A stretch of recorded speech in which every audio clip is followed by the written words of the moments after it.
ডিমগুলো একটু ঝুরি করে ভেজে নিব আমি ডিমগুলো।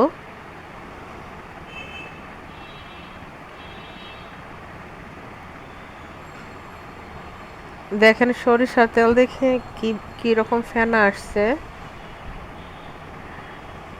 আর আমি এখানে তেলের উপরে ডিমটা ভেজে নিলাম, এর উপরে আমি এখন মটরশুঁটিগুলো দিয়ে দিব।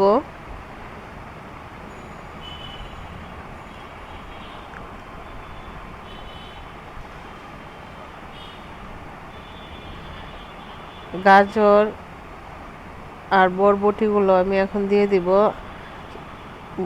মটরশুঁটিগুলো হালকা 2-3 মিনিট আগে একটু ভেজে নিছিলাম।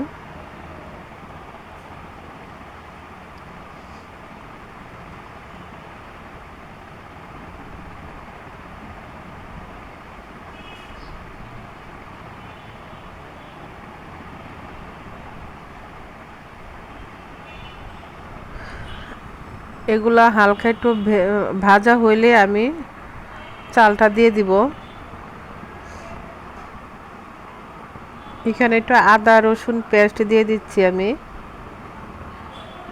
আমার এগুলা ভাজা ভাজা হয়ে নিচ্ছে, আমি সাথে একটু পেঁয়াজের কালি দিব। ফ্রোজেন ছিল আমার পেঁয়াজের কালিটা। পেঁয়াজের কালি মানে পেঁয়াজ কুচি, শীত সিজনে আমি সংরক্ষণ করে রাখছিলাম, এটা আমি এখন দিয়ে দিলাম। আপনারাও রাখতে পারেন এভাবে ডিপ ফ্রিজে রাখতে পারেন। বাসায় ডিপ ফ্রিজ থাকলে সব কিছু মোটামুটি একটু একটু সংরক্ষণ করে রাখা যায়। আমি এখানে স্বাদ মতো একটু লবণও দিয়ে দিচ্ছি। আর গোলমরিচটা দিয়েছিলাম, আপনাদের দেখাইতে ভুলে গেছিলাম। এখন ভাতটা আমি জাস্ট ভালো করে মেশাই নিছি, সাথে অল্প একটু চিনি দিয়ে দিলাম। এখন 2-3 চামচ আমি ঘি মিশিয়ে নিব। ঘিটা দিলে ফ্লেভারটা অন্যরকম আসে, খাইতে অনেকটাই টেস্ট বেড়ে যায়।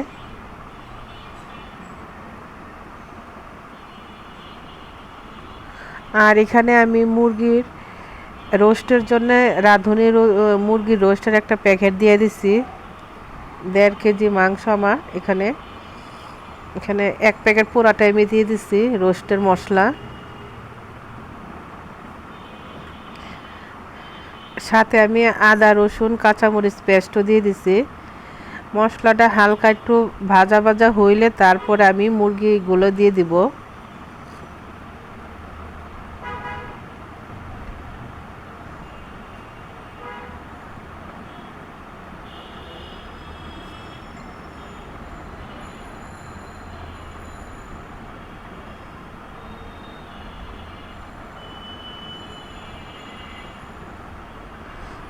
দেখেন আমার মাংসের মশলাটা কষানো হয়ে গেছে, উপরে তেলও চলে আসছে। আপনারা মাংসের মশলা যতই কষাবেন ততই মাংসের টেস্ট অনেকটা বেড়ে যাবে। আমি সম্পূর্ণ মাংসটাকে ভালো করে মিশিয়ে নিব মুরগির সাথে।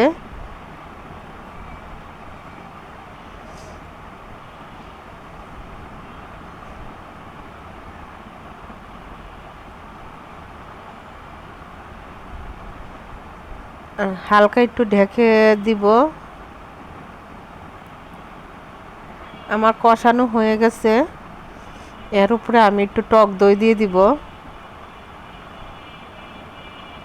এখানে আধা কেজির কম টক দই দিচ্ছি, ধরেন 250 ml টক দই দিয়ে দিচ্ছি আমি।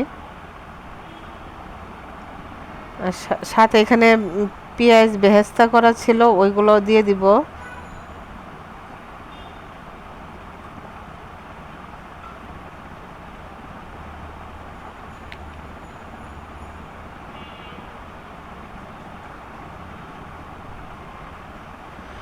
আমার রোস্ট হয়ে গেছে, এখন আমি 2-3 চামচ ঘি দিয়ে দিব।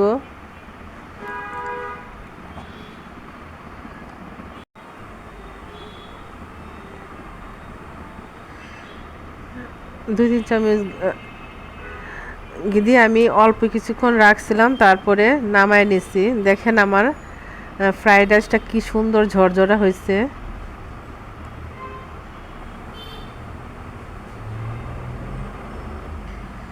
সাথে সালাদ দিয়ে দিলাম। দুপুরের খাবারটা হেভি টেস্ট ছিল, সাথে মুরগির রোস্ট।